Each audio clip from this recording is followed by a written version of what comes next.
So hi, everyone. Thank you for joining the Centering Lived Experience through Participatory Grantmaking webinar. I see people are joining in. Welcome. As you join in, please feel free to introduce yourself in the chat box so that we know who you are and where you are joining us from.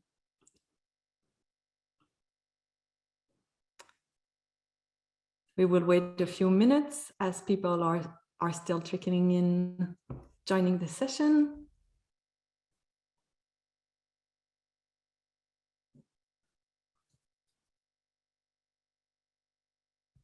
Again, feel free to introduce yourself in the chat box, and we'll start the session soon.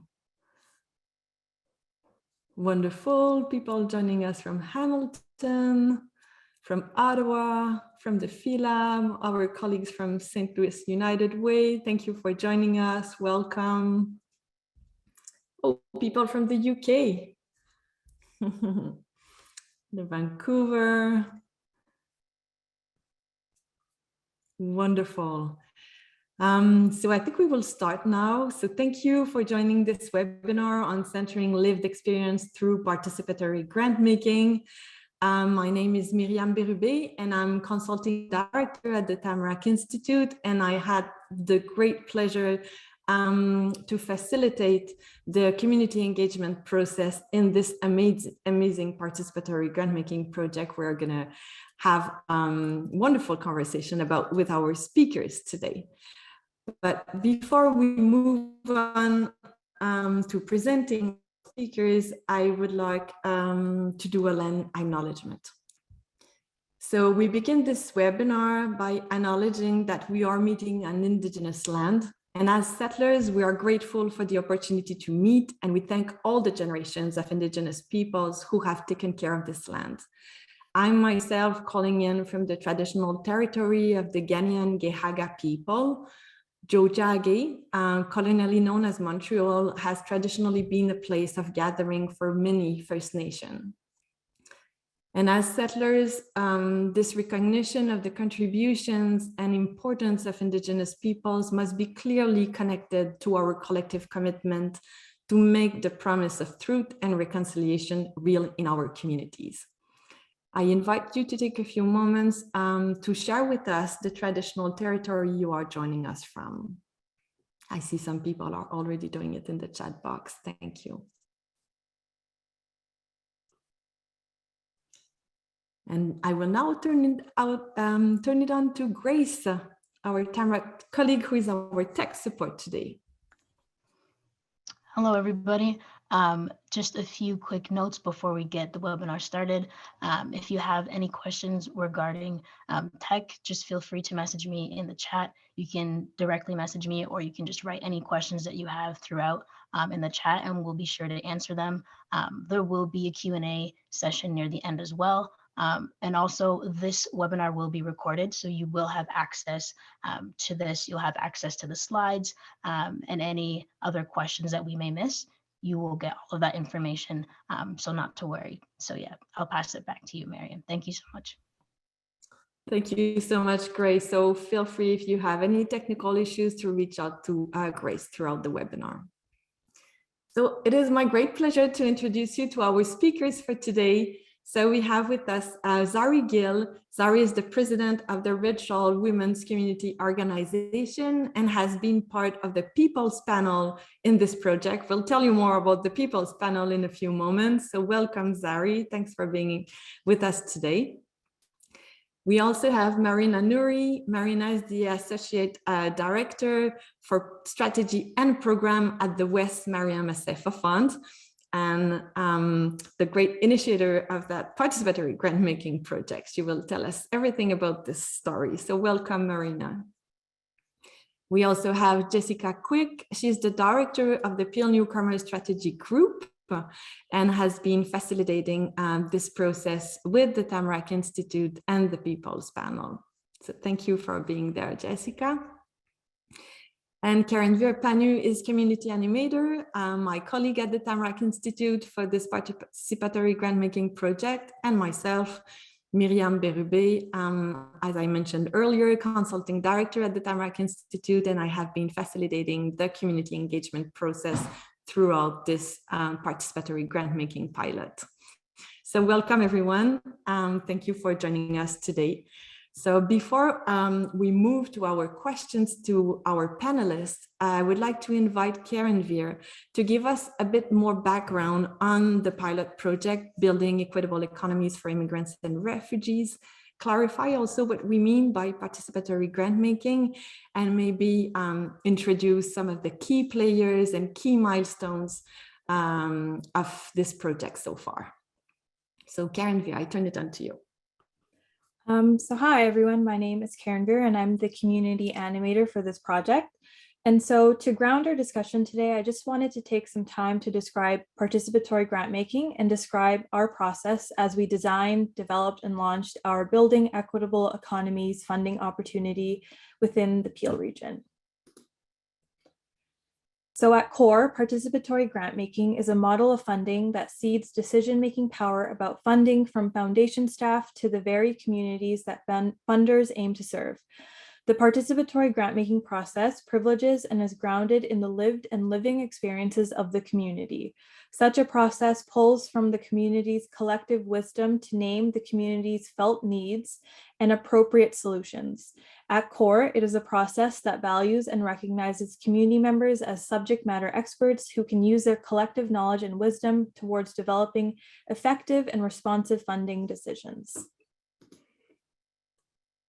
So to further animate what participatory grant-making is, it is helpful to consider what this model looks like in comparison to other models.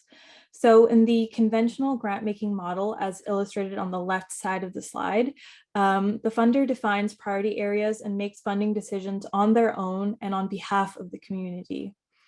In a consultative process, an advisory committee, often pulled from the community, comes together to provide funders with advice on priority areas or funding recommendations. And finally, the participatory process gives the community agency and decision-making power. It is a process that requires the funder to deeply engage the community in co-design and co-creation.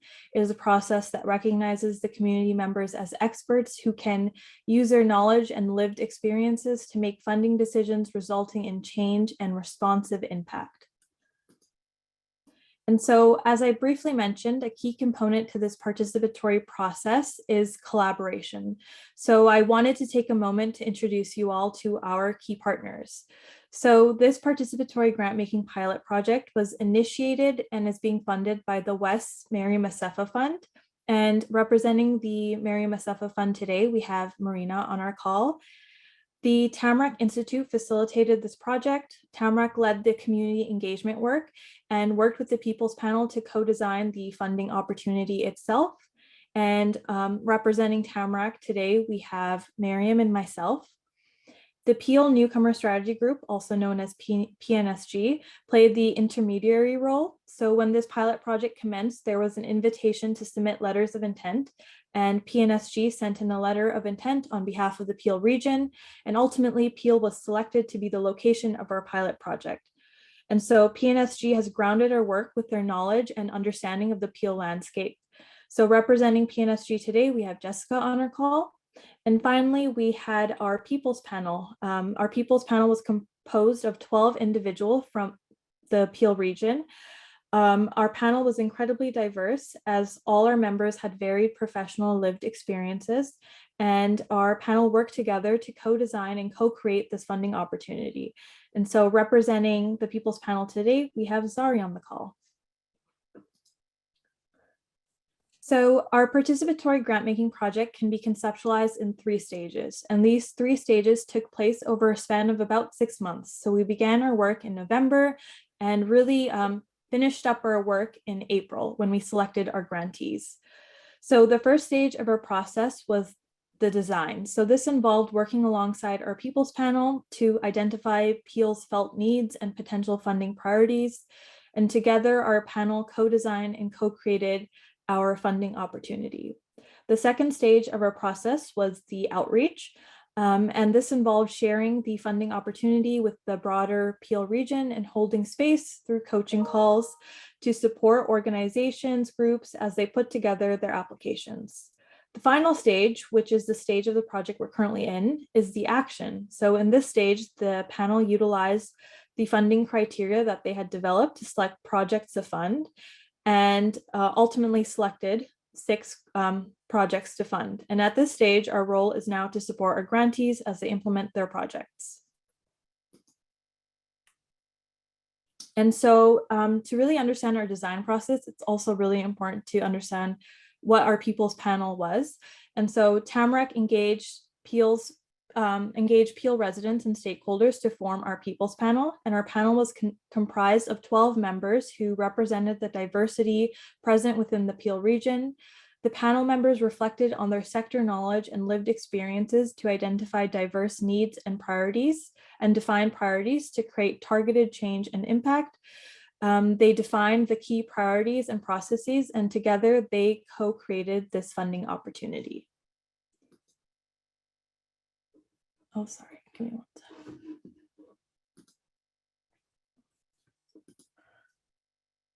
So the output of this design stage was the development of these guidelines for our funding opportunity. So our role, Tamarack's role throughout this process, was to facilitate the working group so that they could come together to design our Building Equitable Economies for Immigrants and Refugees funding opportunity. And so during the stage of work, the panel developed the fund's objective, which outlined the type of projects and impact they were hoping to fund and support through this project. And so this is the objective that they developed, which reads, this fund aims to support employment-focused efforts towards serving and empowering marginalized immigrants and refugees that offer holistic, responsive, and collaborative solutions that are grounded in the Peel community to remove economic barriers and build more equitable economies. And so similarly, our panel also created 4 funding priorities, which guided and grounded their assessment of the applications that were submitted. These priorities reflected what they believe to be important to building and sustaining equitable economies within the Peel region. And again, just to emphasize, what was critical about our design stage was that this work was led by our People's Panel. As Peel residents, they reflected on their sector knowledge and their lived experience to define and identify the objective of our funding opportunity, to name these priorities and the type of impact that they felt was necessary within the Peel region to build equitable economies. And so the next stage was this outreach stage. And so at this stage, we took the funding guidelines, which our panel had developed, and we shared it with the wider Peel community. And we made sure to share these guidelines within many Peel-based networks so that we could cast a wide net. And in an effort to be accessible and transparent about our process, we also hosted 2 coaching calls. And these calls served as an opportunity for us to introduce this funding opportunity to interested applicants. We were able to explain to them our objective and priorities and the thought process which led to this development. And these coaching calls also gave interested applicants a space to field any questions and concerns about the process itself. The space also allowed interested applicants to share their preliminary ideas with us for some feedback. And then finally, the final stage of our project can be defined by this action, by this idea of action. And at this stage, we were able to move towards the action that we had been planning for. That is, we were able to fund the projects that were working towards building equitable economies within the Peel region. And at this stage, the People's Panel reconvened for 2 more sessions where they decided which projects to fund. And this work involved very thorough dialogue in assessing projects using the criteria that they had created in the design phase. And ultimately, the panel was able to find consensus and decided on 6 projects which they believed aptly address the funding opportunity's primary objective. And so on our screen, I've listed the 6 organizations that were ultimately selected by our People's Panel. And so we have the Afghan Women's Organization, Family Services of Peel, LADLIA, the Center for Diverse Women and Families, Peel District School Board, Sick Serving Canada Association, Save a Food Bank. And if you're interested in reading more about the projects that each of these organizations will be putting forth, I'd encourage you to visit our website, where we've provided short blurbs for each of these organizations and the projects that they'll be putting forth. And at this stage of our work, our role is really to support and maintain our relationships with the community and these organizations, and support them as they work towards putting together their projects. And that concludes my presentation. Thank you so much, Karenveer, for such clarity and such conciseness as well in sharing with us this background information about the project. I see that questions are popping in the chat box. We'll make sure to answer them at the end, and throughout our conversation, I think we will address some of the issues that are being raised by our participants.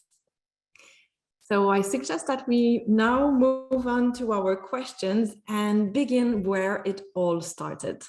And it all started at the WES Mariam Assefa Fund. So I will address this first question to you, Marina.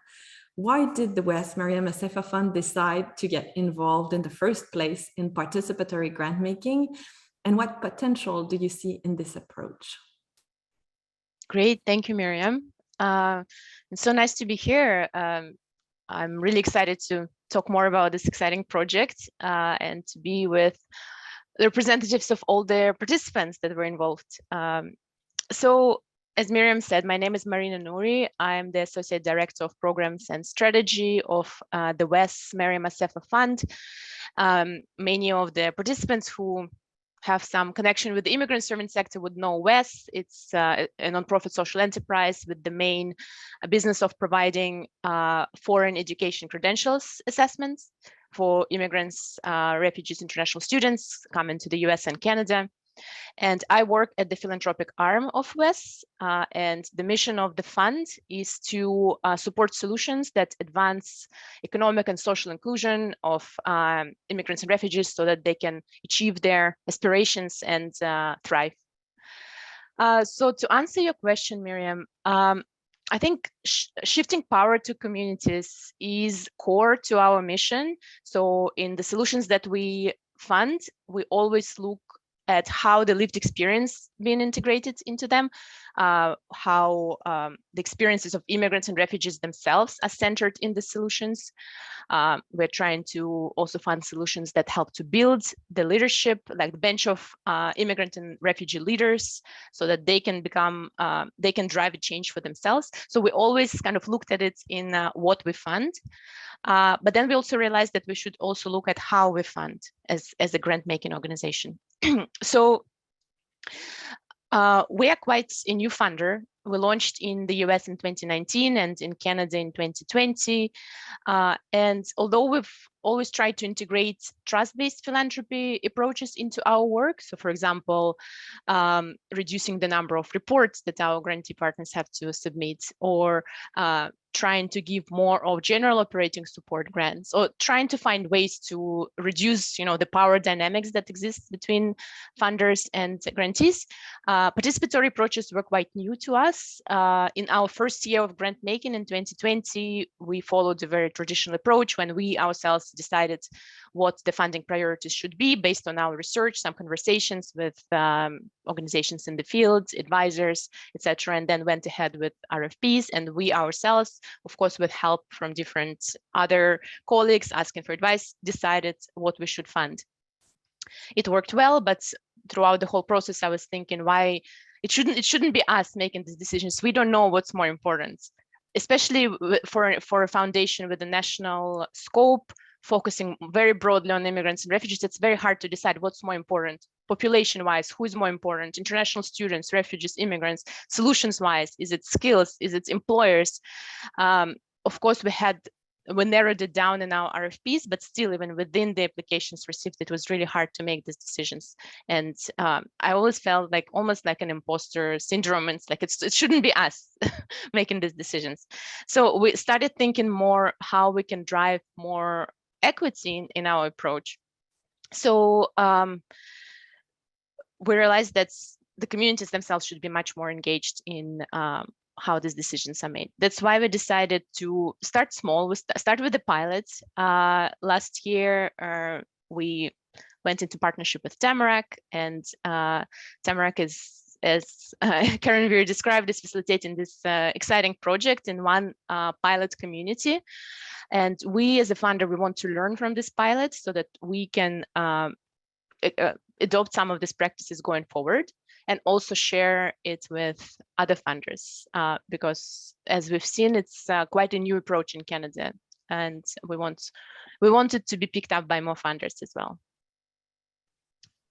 Thank you, Marina, for bringing us back to the beginning of this story. It has been a wonderful journey so far, with lots of learnings for all the stakeholders involved, I believe.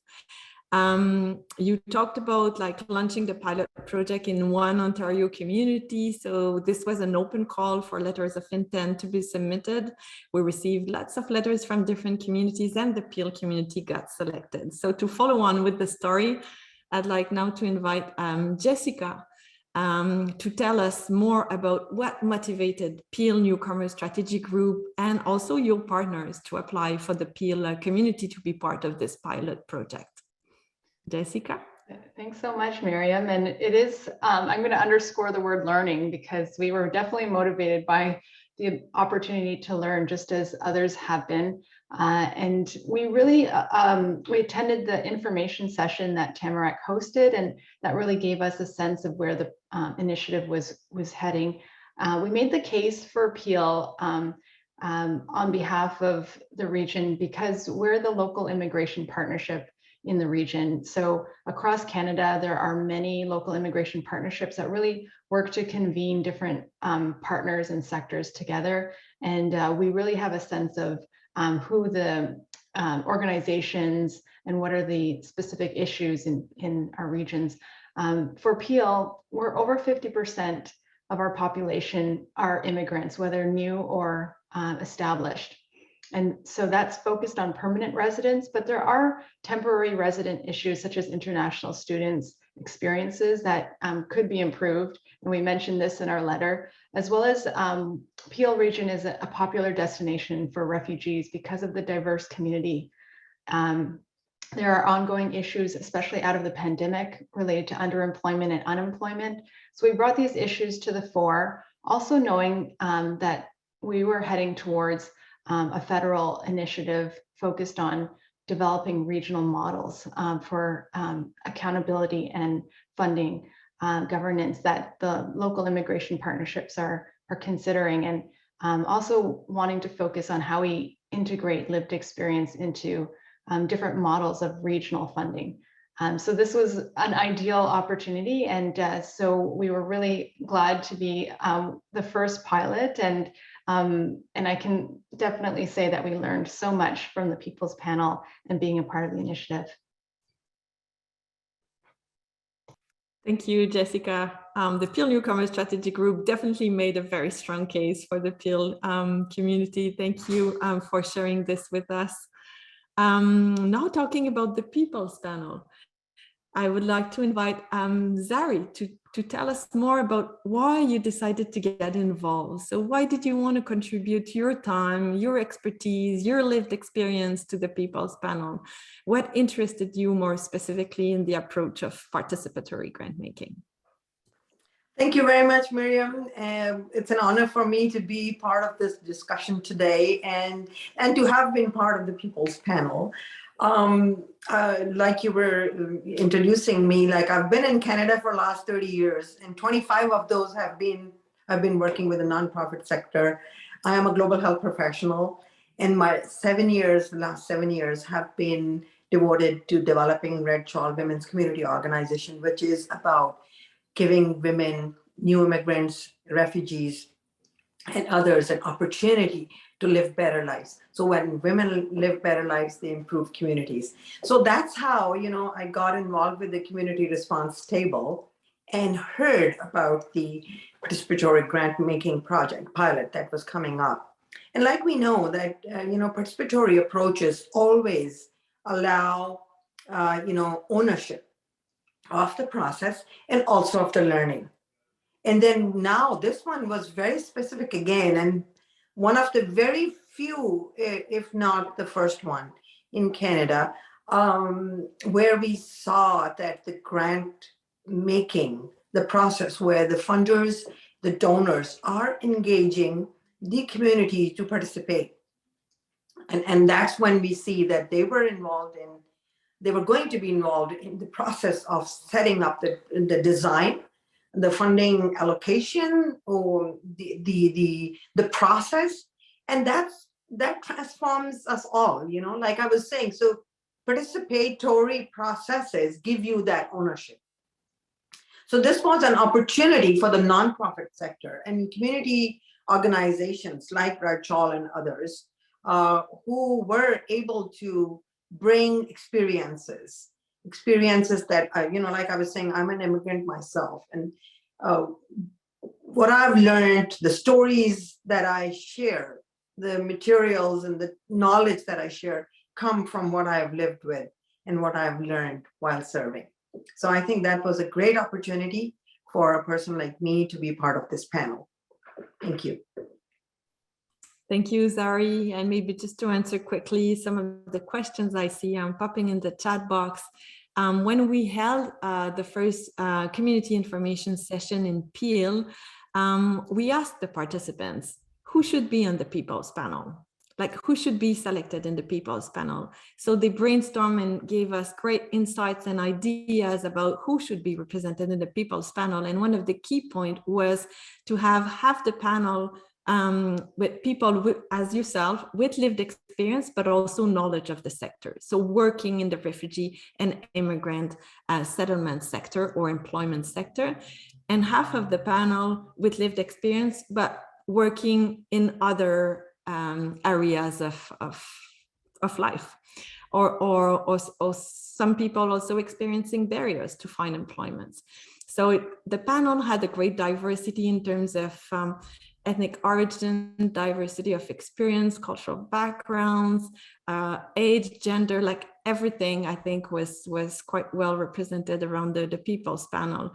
So it was a great mix of having some time in a small breakout session, the president of an employment focused agency, working along with an international student who was sharing her own experience and some of the exploitation international students face, and then a refugee with lived experience facing barriers to find employment, working together and sharing ideas to define the priorities. So just to give it a bit more of context, this is one of the things that impacted me the most, how diverse the perspectives were around the table and how rich they were as well. I'd like now to open the floor to all of you to share some questions about your experience so far. So what have been some of the benefits and some of the challenges of engaging lived experience in funding? So Marina, why don't you start? And then others can just jump in. Sure. Well, benefits of engaging lived experience in funding. I think for funders, it's not really about benefit. I think it's just the right thing to do. And hopefully more and more funders will start to realize that. Of course, there are benefits making the right decisions, because funders often don't know what is needed to the communities. So that's a big benefit, because we're all trying to have the biggest impact that we can. So I think it's just a necessity more than just considering, cost and benefit analysis for the funders. I think also for us, a big benefits like of this, for example, specific project was also learning more about communities' needs, but also how the community representatives see these needs, how they prioritize them, and compared to what we would think the needs are if we were to make these decisions. And also looking at applications, comparing what we would select if it was just us making this decision and what community selected. Because I think it's also, and we are still kind of doing this analysis because the process is very fresh, but there are already quite a lot of insights, and it kind of helps us also understand maybe potential gaps in our decision-making process on on the grants when ongoing with the participatory approaches. In terms of challenges, I think in general in Canada, I noticed that there might be a lack of awareness about these approaches. So it might take extra time to explain what is needed, what we're trying to achieve with participatory approaches to grant making, get community engagement because of the lack of awareness will also take some time and effort and marketing of the funders or organizations like Tamarack who are helping to facilitate those pilots. Also, I think it's important to keep in mind that communities are often, like a lot of organizations in the sector, often tap into communities to get some expertise, like participate in panels to share the expertise. And so these types of approaches can be quite extractive, especially if people are not compensated for their time. So I think making sure that people are compensated and also making sure that this experience is designed in a way that it's a valuable experience to the participants as well, because otherwise, why participating and why spending the time? Yes, of course, there's the larger value for the community, but it has to be value for participants as well, and not just using them for this process. I think, another challenge, and this is something that we're still thinking about, is how to sustain efforts like this, kind of not making them a one-off effort when everyone comes together, advises just for the one funding opportunity, and then they leave and go back to their regular work. So how to make it more kind of a consistent approach? That's kind of something that needs to be considered. That's what I think. Yeah, definitely. Thank you, Marina. Who else would like to go? I can follow up. So when I reflect on the work that we did, I think that the value in engaging lived experiences is that when you engage with varied and diverse lived experiences, your available circle of knowledge widens. And so within our work for this project, we saw that pulling from our community's lived experiences allowed our work to be very thorough, very precise, and it allowed us to avoid any potential blind spots or any potential biases that could emerge from our approach to this work. And so, for example, within our funding opportunity, you'll see a conscious effort towards including holistic approaches or approaches that actively recognize and support vulnerable groups that are often invisible, such as international students. And so this awareness kind of emerged through our panels, people's panels' lived experiences. And so their lived experiences added these very valuable dimensions to our work, and it allowed our work to be more precise and to be more impactful in how it interacts with our community. And so ultimately, this has allowed us to develop more responsive programming that's empowering and enhances agency within the community. It allowed us to create programming efforts that the community members could see themselves in. And as for challenges, I think with diversity, it's important to recognize that with diversity comes divergence. And people with very diverse lived experiences are going to have varied perspectives, and there's not always going to be alignment in these perspectives. And so it's with this work, it's really important to consider your scope and consider what is feasible for you, and recognize that one project can't be everything. It cannot solve everything. And so the challenge with this work really becomes, how do we leverage diversity and lived experiences in a way that's innovative and productive, and how do we reach this place of convergence? And so reaching this place of convergence really became the bulk of the work that we did. And it's also why it's important to engage the facilitation process in a really thoughtful and responsive manner. Thank you for sharing those insights, Karenveer. Zari, would you like to add something? Yes, definitely. Thank you, Myriam. And adding on to what both Marina and Karenveer were sharing, because the diversity was the start that gave us the opportunity for the collective knowledge, right? Because there were people, like 12 organizations being represented, they were not only about their personal experiences, but also what their organizations are doing, right? So we were looking at, organizations which are responding at a very systemic level, others which are working at a very community grassroots level, and the educational institutions. But all of that was coming together as a very strong process to understand the challenges and the need. And that's why we were able to bring together the outcome, which was, like the strong response to what should be happening for us, for the future programs, to be able to develop women's and particularly women's, but also everybody's newcomer experience, and bring them up in that upward mobility ladder that all the newcomers, the immigrants, the refugees, the international students, they are all committed. They come committed, right? They come ready to go up the mobility ladder in their lives. And that's important for organizations to recognize. And I think that's what we had through this participatory grant making process.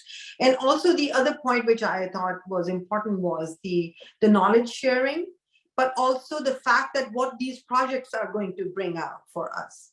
The 6 projects are definitely going to bring further lessons, which can be used for future programs to be enhancing the economic well-being of the newcomers in Canada. The only challenge I felt was the time, because there were times when we wanted to go in depth, for some of the approaches that were coming up or were being suggested. Not that they were put aside, no, but for us to understand as a group, like what more can be done in that aspect, So I think that was, we did have 6 months, but perhaps there needs to be another learning, day or process where we understand some of the things that were important for us, in the fact that what are the factors and things that still need to be explored so that we can improve people's lives in Canada, in Peel region particularly. Thank you. So making a good case for a next round of yes, participatory that's my purpose. Jessica, would you like to share some of the benefits and challenges from your perspective? Oh, sure. I think that the People's Panel coming together required some really focused effort, and hats off to Tamarack for really reaching into one community. And I think what we did working together was really focus on how can we foster that diversity through engagement with a number of different touch points that we have in the community, to ensure that we could draw upon and find the international student representation and refugee representation, as well as the service providers who are aware of some of the systemic issues as well. So we put some concerted effort onto that, and I think that helped fulfill the diversity that we did see in the People's Panel. And then, just also want to acknowledge the fantastic backbone support that Tamarack provided. And I think that's really important to acknowledge in these efforts, because that really helped bring the cohesion of the group, continuity, and really helped organize, what would be divergent thinking towards more convergence. So really appreciated that role. And it showed for my learning just how much effort was required towards that. And then just within the People's Panel itself, it was wonderful to see the synergy and the openness that each member brought to listen to different perspectives. And I think that really opened up different ideas of how these types of panels can work together moving forward into the future. And it certainly brings back some learnings for our tables, for example.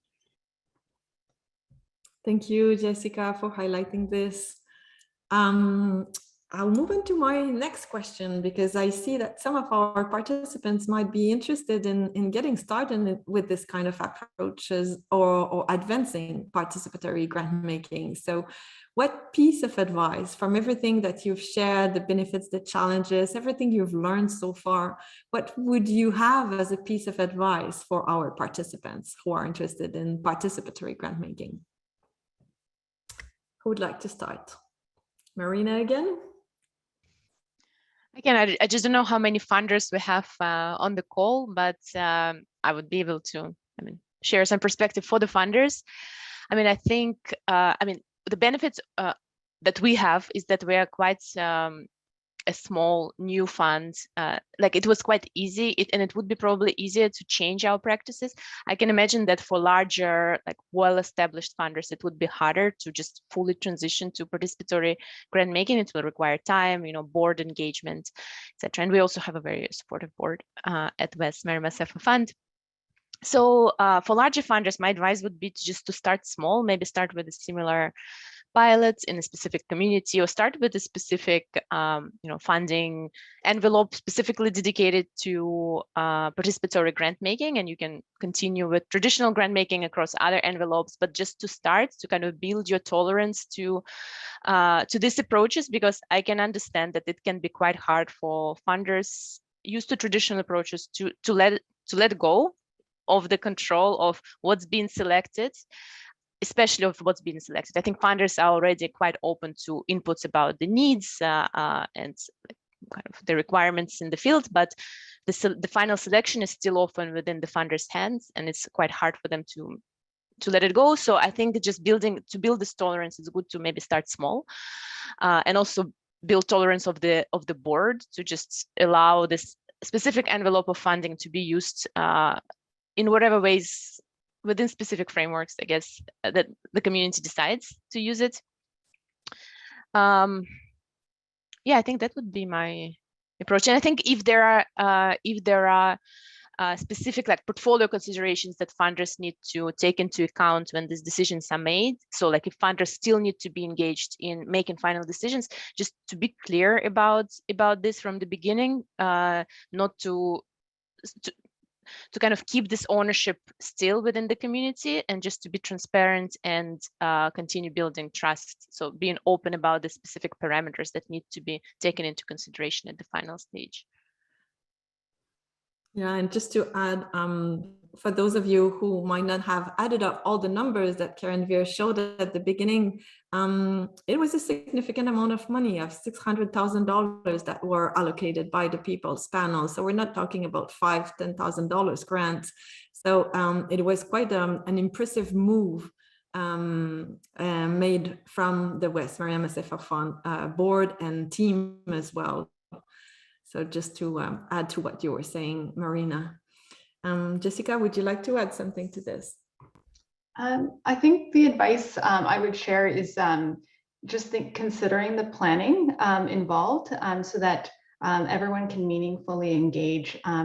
Some initial thought we had discussed and Tamarack moved with is setting out some I guess parameters for the group to ensure that everyone's voice was heard. And I think that really helped as we had both service providers as well as people from other sectors and lived experience together. And I think that diversity was such a strength because everyone learned from each other. And I think setting those ground rules was really helpful. Very, very key advice. Thank you, Jessica. Zari? Yeah, thank you, Myriam. One of the things that I would like to bring out for community organizations or organizations who would be interested in future, participatory grants is the fact that we need to look at unconventional kind of approaches, because many times we know what works, yes, definitely, and that needs to be repeated. But many other times there are things that go beyond the training. So like participants come, they will learn and they have been trained. But what happens after that is actually what makes a difference in their lives. So I would say that organizations need to start looking at approaches which help the people or the factors which help the people to lift themselves up. Because many times we see that there are simpler or smaller things in life that people or individuals are unable to use for themselves. Because, we know for a fact that, a lot of newcomers, a large majority actually, who come to Canada are very experienced already. They're highly educated, they're highly qualified, and many do really well. So I don't know if there's a percentage we could ever have had or not, but many do really well and they go back into their field of work. It may take some time, and I think we need to understand what are the factors that work towards going back, and what are the factors that work for those who are doing well, and then make it available for others who may not have those factors in their lives. And I think that's a very key thing that we need to look at for future programs, and also particularly women who face a higher challenge. The first generation, that arrives in Canada, they face the highest challenge because there is credentialing issues, there is Canadian experience issues. So organizations need to start looking at those aspects, giving them the opportunity for developing their Canadian experience, for example, or developing entrepreneurships, because systemic or going into the systems or labor market is very, very important. But also the fact that entrepreneurship could be a way forward for many newcomers, immigrants, and refugees, and organizations should start looking at how to enhance that part, so that the first generation that arrives in Canada can make it a little bit easier. Thank you. Thank you, Zari. Karenveer, last piece of advice you'd like to share? Yeah, so as I reflect on Tamarack's role as especially in terms of facilitation, I think the advice I would offer is that it's really important to embody your participatory processes and let the lived experiences of your participants, of your community, kind of lead the design and implementation. And so as facilitators, this meant that we had to be very responsive in our design, in our practice, and truly follow our panel's lead. And so our process was not preordained at any moment. It was developed responsively so that our participants could very clearly conceptualize how their contributions were shaping the trajectory of the project itself. And so I guess something that's really important to consider, especially as we consider our participatory project, is that this is an example of trust-based philanthropy.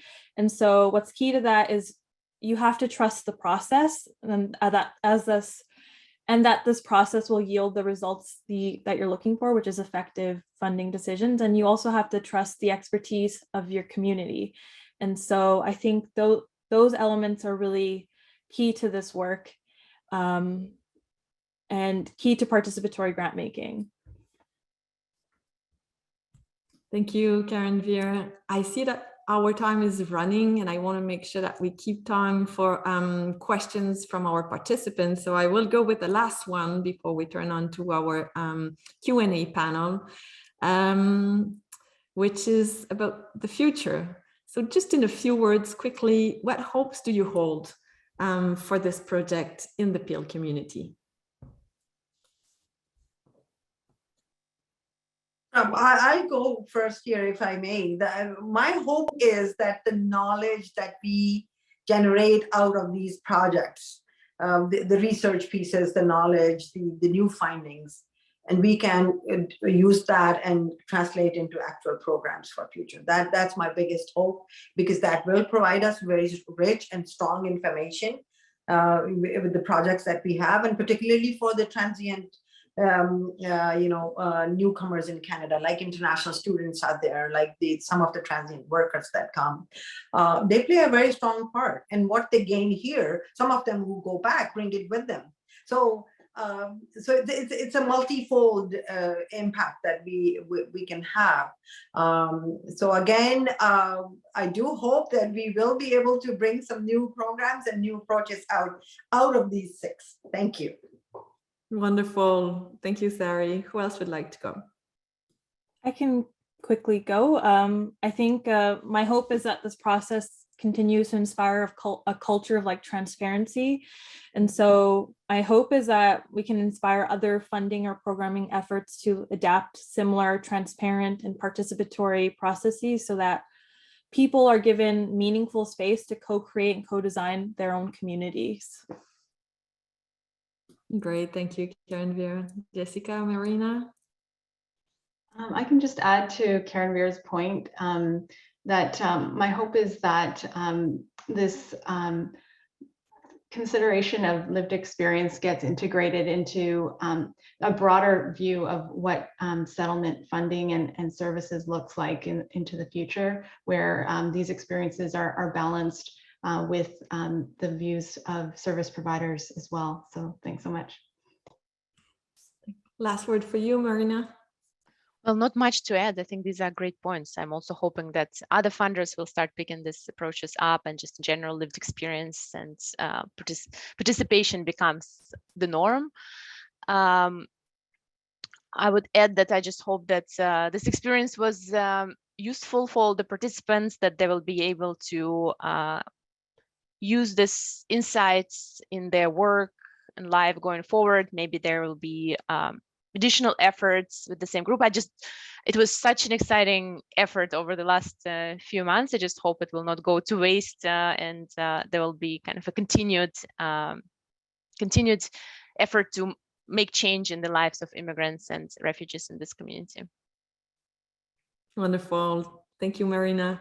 We have lots of questions from our participants. Thank you so much for sharing these, and feel free to add more to the chat box. As Grace mentioned, we won't have time to address all of them, but we'll make sure to get back to you in the follow-up email that we will send after this webinar. So first question is about how to make decisions. So did the People's Panel intend to make decision by consensus, or was it an unexpected outcome? So I don't know, those of you who participated in the People's Panel would like to address this question, and I'm happy to support as well. Oh, yes, definitely. It was by consensus. And I would say that was a great process Tamarack had used. Thank you, Myriam, and Karenveer for your leadership on that. Like at times we were surprised that the big amount of verbiage and knowledge that was shared was then concisely presented back to the panel and to be used for further steps. So definitely consensus, and very well facilitated in the sense that, and then again, you know, once that was brought back into the meeting, the summary, we still had more time to discuss. So I think consensus was a big part of the decision making and the process setting up. Thank you. Anything to add to that, or should I move to the next question? I can add something really quickly, and what I'll add is that yes, we did use the consensus method, but it was an iterative process, and it wasn't an immediate, outcome that we came to. It was a process, and it required of the panel to really trust each other as well, to trust each other's like judgments and feedback. And yeah, so I think when aiming for a consensus method, you really need to give yourself time so that people can really settle in to what other people are saying and hear each other out. And it's not an immediate outcome. It takes work. Thank you, Karenveer. I think the next one might be for you, Karenveer, as well. How much time was involved for participants in the People's Panel over the 6 months? How much time in terms of how much or how often we met with the panel? Well, maybe talk about the co-design phase, which was very intense. Yeah. If I'm not mistaken, correct me if I'm wrong, Myriam, the co-design was 4 sessions. It was basically 5. So 4 co-design sessions and 1 reflective session. And so for basically a month, for a month, once a week, the panel came together and we would go through these 2-hour long design sessions.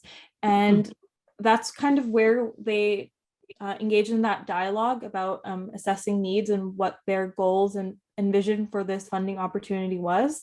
And it's where the language for this opportunity really emerged. And so that was the first half. And so much of the People's Panel's involvement was in this design stage. So the 4 design sessions, and then we had 1 other session where we kind of reviewed the funding guidelines and also reflected on the 4 sessions. And then the panel reconvened 2 more times, and those were the grant making sessions. And so those were the sessions where the panel basically had to, well, prior to those sessions, the panel had to review all the applications, kind of put together some notes and feedback about what they felt about each application and whether or not it addressed the criteria that they had selected or designed. And yeah, and in those 2 sessions, they worked to build that consensus. And at the end of the second grant making session, they decided on the 6 grantees. So yeah. For these 2 sessions, there were quite a number of hours of preparation as compared to the co-design process, where the core of the work actually happened during the session, right? So in terms of capacity, I would say that a lot more was involved in the grant making part to do some individual work reflection on the criteria before sharing back with the team.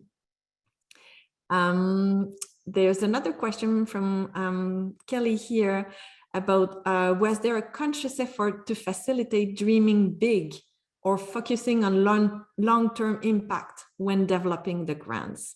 And I would say that this is a question for all of you, actually, because it could also go to Marina and Jessica for your input, or for Zari or Karenveer on the People's Panel.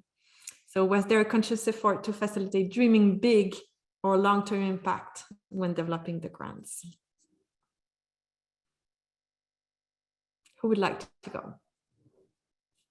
Maybe I'll just start to say that the People's Panel, I thought, was far-reaching in terms of their different thoughts on priorities, and so that brought about a bigger focus, I think, and large buckets, which Karenveer presented. So, and thinking about impact is really interesting, and I think it will be interesting to follow the project to see on that longer term impact as well. Anyone else would like to add to this?